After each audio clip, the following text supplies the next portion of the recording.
আসসালামু আলাইকুম। আহ, আমার এক ফ্রেন্ড আছেন, উনি বলছেন যে প্রগতি লাইভ শেয়ারটা খুব ভালো হবে। প্রগতি লাইভ এখান থেকে ও 5টা সার্কিট দিবে, ওনার বক্তব্য হচ্ছে। আমি বলছি কেন, আপনি কিভাবে বুঝলেন প্রগতি লাইভ 5টা সার্কিট দিবে? তো উনি বলছেন যে প্রগতি লাইভ 5টা সার্কিট দিবে, এটা আমাকে একজন বলেছে এবং উনি খুব পাওয়ারফুল মানুষ, 5টা সার্কিট দিবেই দিবে। হ্যাঁ, তো আমি তাকায় তাকায় দেখি যে 5টা সার্কিট দিবে আমার এখানে। এখানে বেশ কিছু জায়গাতে ঝামেলা আছে, আমার এখানে ভলিউম আছে, এই পরিমাণ ভলিউমগুলো নিতে পারিনি।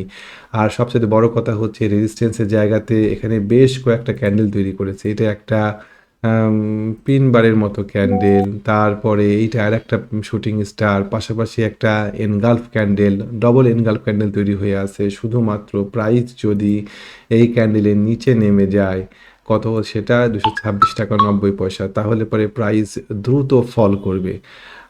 আমি তার সাথে কিছুতেই একমত হতে পারি নাই যে এই প্রথমত আমি লাইফ ইন্স্যুরেন্স কিনি না। তারপরেও অনেকে খুব করে রিকোয়েস্ট করেন, তখন আমাকে দেখতে হয় লাইফ ইন্স্যুরেন্স অন্ততপক্ষে মানে পজিশনটা কি। এই শেয়ারগুলো যদি না দেখি তাহলে মার্কেট সম্পর্কে একটা ধারণাও থাকে না। কিন্তু আমি কখনোই বাই এবং সেল করা কাউকে পরামর্শ দিই না। তো উনি বলছেন এটা খুব ভালো হবে এবং সব শেয়ার বিক্রি করে দিয়ে উনি এই শেয়ারটাতে পজিশন নিয়েছেন বা নিতে চাচ্ছেন।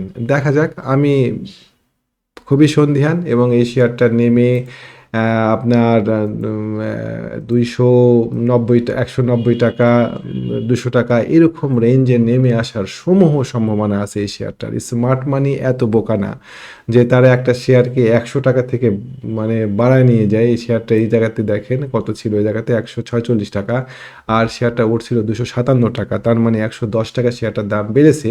এই 110 টাকা দাম বাড়ার পরে তারা আরও শেয়ার উপরের দিকে নিয়ে যাবে। এতখানি মনে হয় না তারা করবে। এই শেয়ারটা কারেকশানে আসলে পারে সেটা তখন যৌক্তিক হবে। দেখা যাক আমার বন্ধুর কথা ঠিক হয় না মার্কেটের সিনারিও স্মার্ট মানির অবস্থান ঠিক হয়, আমরা দেখবো সেটা। ভালো থাকবেন। আসসালামু আলাইকুম।